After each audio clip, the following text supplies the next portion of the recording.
Attorney General's seat is up for grabs between Republican Todd Rokita and Democrat Jonathan Weinzapfel. The developing story tonight with Rokita in moments. Welcome into WRTV's Election Day Live here on the News at 6. I'm Amanda Starantino. And I'm Mark Mullins. We are tracking every angle of this historic election night, especially the local races. Right now, we're waiting on the first numbers to come in from all the races we're covering. We will bring you those numbers as soon as we get them. Right now, we do have team coverage, Democracy 2020 coverage for you across central Indiana. We begin with Megan Sanctorum, who is live in Marion County, where voters there are casting their ballots. Megan. Yeah, Mark, well, we are at Allisonville Christian Church, and the doors here just closed moments ago. If you take a look behind me, you can see the final few voters are finishing up inside this room here at the polls. Now, this was one of the busier polling locations in this part of town earlier today, and for most of the afternoon, we saw a steady line of around 40 to 60 voters. The biggest crowd here was earlier in the morning before and as the polls opened. At one point this morning, the line wrapping through the parking lot and down closer to Allisonville Road. In total, around 1,900 people made their way to this location to vote, some saying it was a much smoother process than prior attempts to early vote. I tried to vote 2 weeks ago, and after 45 minutes said this isn't going to work. So I came back today. I think I was in line maybe 20 minutes. It was perfectly organized inside, and it went very quickly. Yeah, I mean, there are, higher stakes with it being COVID and racial tension and all that going on. It is a higher stakes election, in my opinion.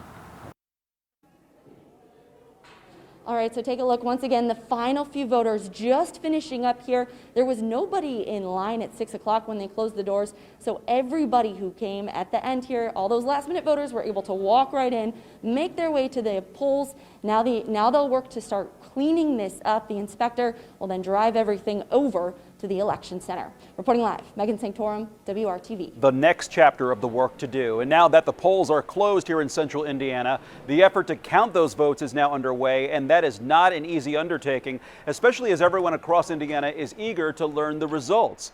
WRTV's Cornelius Hawker is live at the Marion County Vote Count Center in Indianapolis. And Cornelius, tell us a little bit about what you're seeing there. Yeah, Mark, this is easily the busiest vote counting center here in central Indiana and probably the state because, of course, Marion County is the biggest county. Now, latest numbers that we've gotten from the Marion County Clerk's office, nearly 51,000 early votes and absentee votes have been counted here at this count center.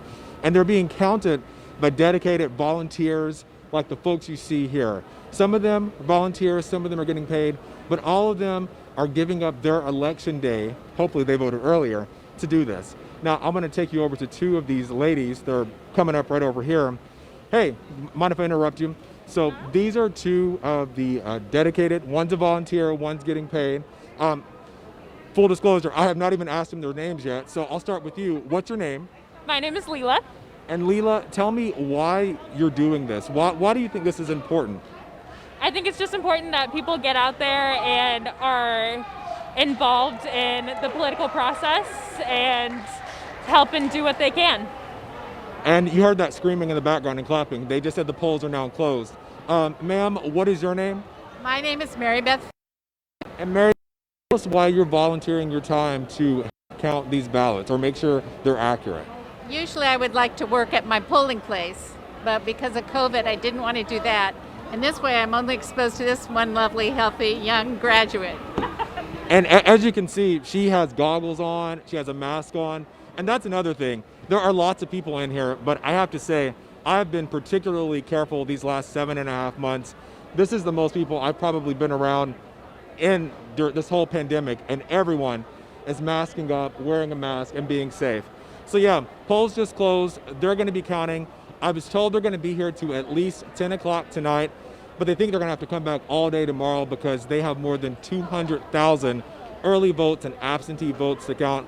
Of course, we're going to be covering this tonight into tomorrow, giving you the latest results on air on all of our social media pages and over on Roku and our streaming services. But for now, I'll send it back to you guys in the studio.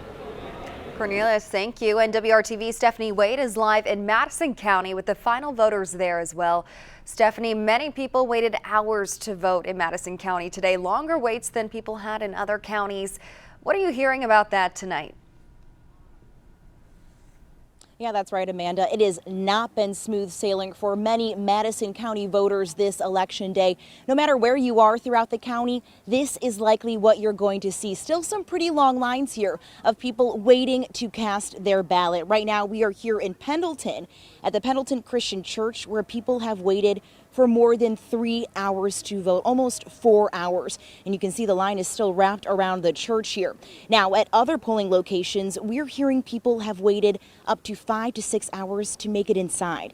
Now, it's not just the high voter turnout that's caused these long lines, but problems with voting equipment. The Madison County Clerk tells me they don't have enough voting equipment to go around. They purchased 170 new machines last year, but the clerk says they need more than twice that number. She actually proposed for using voting centers instead of traditional polling places for this election, but the plan was rejected by county commissioners earlier this year. Now, the new machines and polling locations ran smoothly for the primary election, but as you can see here for the presidential election, with the big turnout, we are still seeing some lines here way past that 6 o'clock deadline. We'll be live here in Madison County, but for now, reporting live, Stephanie Wade, WRTV. Stephanie, thank you for that live report. And tonight we are also covering the state Republicans and state Democrats as they await the results of this historic night. Our team coverage includes Kara Kenny, who is following the Democrats this evening. But we begin with Cameron Riddle, who is with the Republicans tonight. Cameron. Hey Amanda, good evening. We're at the JW Marriott. This is the scene of the Republican watch party. It will be different than in years past. They'll still be in those large ballrooms here at the hotel that normally they pack 800 to 1,000 people in. But tonight the party tells me they'll not have more than 250 people in those large rooms, and the guests will only be the candidates and their close family and friends. So very much different here in the pandemic as the polls have now closed here in the eastern counties of Indiana. There are still voting going on in the central time zone in northwestern and southwestern Indiana. Because of that, although the polls have closed, the Republicans say they are still at work right now trying to get votes, campaigning on the phone, even knocking on doors in those counties until about 6:45 tonight. It's at that time that they say they'll finally slow down. But I just talked with the chairman of the Indiana Republican Party, Kyle Hupfer, who says they have not taken their foot off the gas as of right now. Obviously, with our statewide campaigns, the governor and lieutenant governor, we've never taken our foot off the gas. In fact, we're still making calls as we speak until the polls close in Central Time. I think we've left it all out on the field and delivered a really positive, forward-looking message from the campaign. We didn't go negative, didn't talk about our opponents. Well, it is pretty much unknown what tonight is going to bring as far as when those results are going to come in and if any races are going to be able to get called tonight. The Republicans say they just don't know. They're going to sit back and watch just like everybody else. But as they are doing that, they will be inside here at the Marriott during a pandemic. One person who will not be there now is Indiana Republican candidate for Attorney General Todd Rokita. As we've reported tonight, he has now tested positive for COVID-19. He and his family were supposed to be here. They are now at home in quarantine. Hupfer says they are wishing his family the best and him a speedy recovery as they watch what will be a historic election here in Indiana. Reporting live tonight, I'm Cameron Riddle, WRTV. We'll be checking in with Cameron throughout the night. Democrats are hoping for a big night in the race for president, and they're hopeful Joe Biden. But in Indiana, the race for governor, attorney general, and U.S. Congress are also key for the Democrats. WRTV's Kara Kenny joining us live downtown tonight with the latest on that. Kara. That's right, Mark. The Democrats' watch night party will actually be held virtually, and over the past hour or so, the campaigns have been talking to members of the media via Zoom. It's just one of the many signs that this year's election night for the Democrats will look a lot different because of COVID-19. Now, former state lawmaker and Democrat Christina Hale, she is vying for a seat on Capitol Hill. She's running against Republican Victoria Spartz to replace Susan Brooks' seat in Congress in District 5. According to the polls, this race should be very close. Dr. Woody Myers, former state health commissioner, is taking on incumbent Eric Holcomb. He has criticized the governor's response to COVID-19, saying the state has not done enough to contain the virus. Now, just a few moments ago, I spoke with Myers' campaign team, and they say it comes down to people being fed up with how the pandemic has been handled and strong voter turnout. I think the difference will be turnout, and the difference will be those voters who are just sick of seeing an administration not listen to their needs and not listen to their concerns throughout the COVID-19 pandemic, which has been a huge game changer in the way that we view how our public officials respond to us. We're super excited. So turnout has been through the roof. We've all seen the early turnout numbers. It looks like right around 1.8 million votes counted for absentee plus today's votes. And so we were really encouraged. In those votes are a lot of first-time voters, a lot of young voters, a lot of Black voters, a lot of Latino voters. And so we are really, really encouraged that the voting is going towards the Democrats' way. Democrat and former Evansville Mayor Jonathan Weinzapfel is calling for changes to the criminal justice system and is endorsed by the state superintendent of public instruction. He's looking to defeat Republican and former Congressman Todd Rokita. In response to Rokita being diagnosed with COVID-19, Weinzapfel says he wishes Rokita a speedy recovery and hopes his family stays safe. Now, the Republicans chose Rokita instead of Curtis Hill, who was accused of groping women at a legislative party. Now, the Democratic candidates at least, will be watching the results come in from various locations across the state, including Dr. Woody Myers. He'll be watching with his family at a downtown hotel, the Conrad, and Christina Hale will watch those results coming in from her home in Indianapolis. We're live downtown. Kara Kenny, WRTV. Thank you, Kara. All 92 Indiana counties certainly reporting above average temperatures today. Can it get warmer?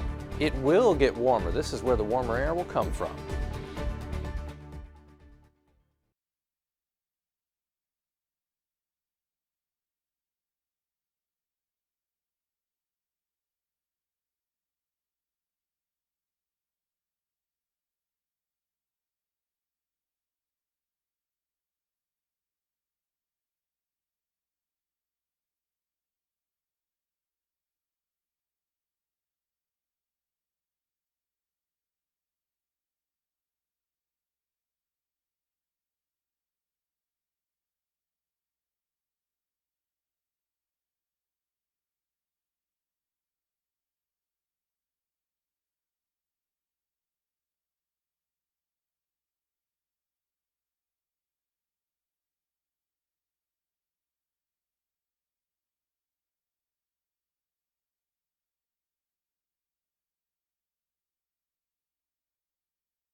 From the station working for you, this is WRTV News at 6, streaming now.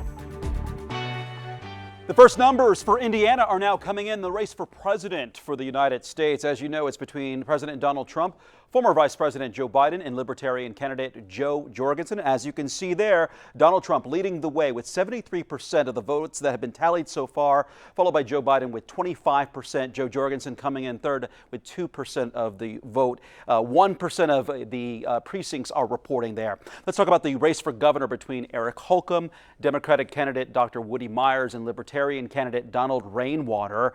And as you can see, the incumbent Eric Holcomb holding steady at 68% of the votes.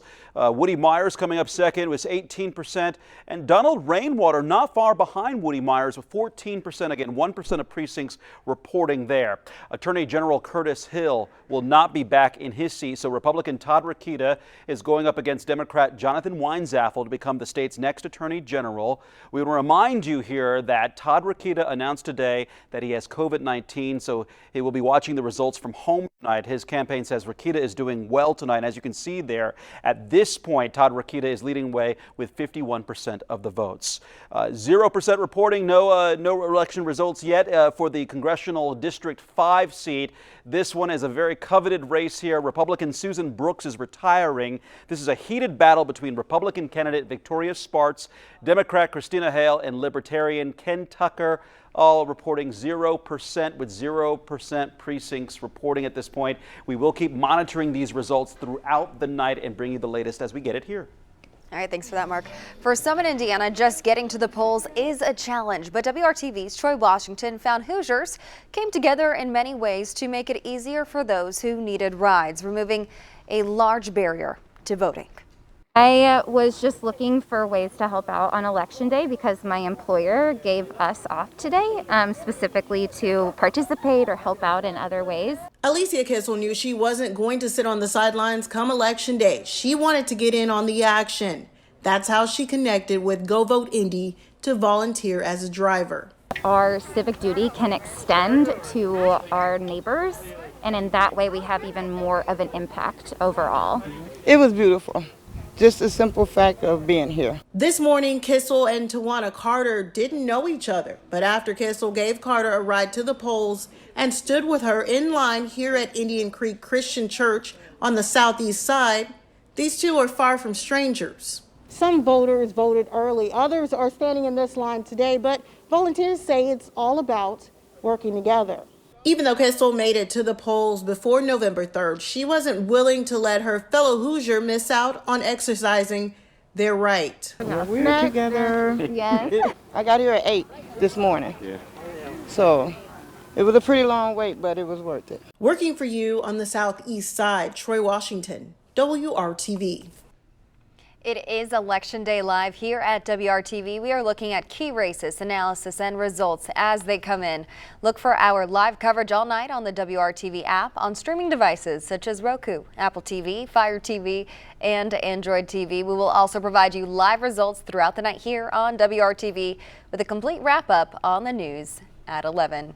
Kevin. All that sunshine, beautiful, mild temperatures made it a little easier to stand in lines that were winding their way through parking lots and out the door at the polling sites. City lights are taking over now as you look to the northwest from downtown Indianapolis. Temperature still 68 in Lafayette.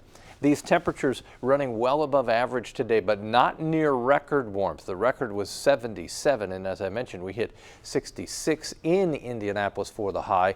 Upper 60s as you go toward Lafayette and Terre Haute. Where are we now? Down to 63 in Lafayette, 62 in Muncie. Temperatures tonight still will drop another 10 to 15 degrees and end up in the low to mid 40s in most locations. Headlines really don't change over the next 7 days, and I was just looking at forecasts beyond the 7-day, say through November 17th, would call for above average temperatures. The biggest change would be away from the dry pattern, getting back to a daily chance for some rain as we get to next week, but not this weekend. Dry and warm. If you have weekend plans, enjoy, because temperatures in the low 70s with some sunshine. Here's the game plan for the next 3 days. Wednesday is lots of sunshine tomorrow, but Thursday is when we'll have more in the way of cloud cover. It won't generate any rain the way we see it now, 66. So we back off on the temperature just a little bit and then bounce back to end the work week. Temperatures for overnight lows will be around 50 on Thursday morning. That's thanks to cloud cover that will keep those temperatures a little bit warmer. Early next week, we'll have some more low temperatures in the 50s. Wind picks up tomorrow. It's out of the south-southwest. forecast and gusting over 20 miles per hour. That will ensure our move back into the middle to upper 60s, about 68 for the afternoon. High temperature with lots of sunshine around. As I mentioned, that's fairly typical. Some portions of western Indiana still around 70. Thursday, the gray is the cloud cover. It's with us through the first part of the day. Then we pick up more sunshine as we get to the afternoon hours. That 7-day forecast, 3 warmest days, Saturday, Sunday, and Monday at 70 degrees or warmer. Next chance for rain, not until Tuesday. Mark? Kevin, thank you. Our focus today is on the election, but we can't ignore how COVID-19 is impacting Indiana. The State Department of Health confirms 2,951 additional cases of the coronavirus. 188,066 people in Indiana have been diagnosed with COVID-19 since the pandemic began.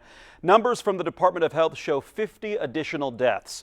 So far, 4,199 Hoosiers have died with the coronavirus. Data from the Department of Health shows that 32% of Indiana's ICU beds are still available. However, a record number of Hoosiers are now hospitalized either with COVID-19 or symptoms that could turn out to be the coronavirus. 1,867 people were hospitalized as of yesterday. Again, that's a record number of COVID-related hospitalizations. The Purdue University football team was supposed to have a Big Ten West showdown with Wisconsin on Saturday, but the game has been canceled, meaning it won't be played, even at a later date. That's because the University of Wisconsin football squad is dealing with a rash of COVID-19 cases. Purdue's next game is scheduled for Saturday, November 14th in West Lafayette against the Northwestern Wildcats. We'll be right back after this.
The polls in central Indiana closed about 24 minutes ago, and so we are now getting our first look at the numbers from the precincts that are reporting. We just told you recently that only 1% were reporting. Now we're getting 2%, and you can see some of the numbers have changed here in the race for president between Donald Trump, Joe Biden, and Libertarian candidate Joe Jorgensen. Donald Trump still leading the way with 69% of the vote. Joe Biden edging up with 30% of the vote right now. Joe Jorgensen still sitting at 2%. Again, this is with 2% of precincts reporting. Let's take a look at some of the state races that we're following for you tonight. The race for governor here, this is with 1% of precincts reporting at this point. Incumbent Governor Eric Holcomb holding steady here with 67% of the vote so far of the votes that have been tabulated and counted. Democratic challenger Woody Myers, Dr. Woody Myers coming in at 18%. And again, not far behind, we have Libertarian candidate Donald Rainwater at 14%, just 4 percentage points dividing Woody Myers and Rainwater there. We're also keeping a close eye on the race for Attorney General. Again, Attorney General Curtis Hill will not be back in his seat, so we have Republican Todd Rokita going up against Democrat Jonathan Weinzapfel to become the state's next Attorney General. You see here, Republican Todd Rokita leading the way with 72% of the votes. Of course, we are keeping an eye on so many races tonight. You can get the latest at WRTV.com. We'll be back with you for special coverage.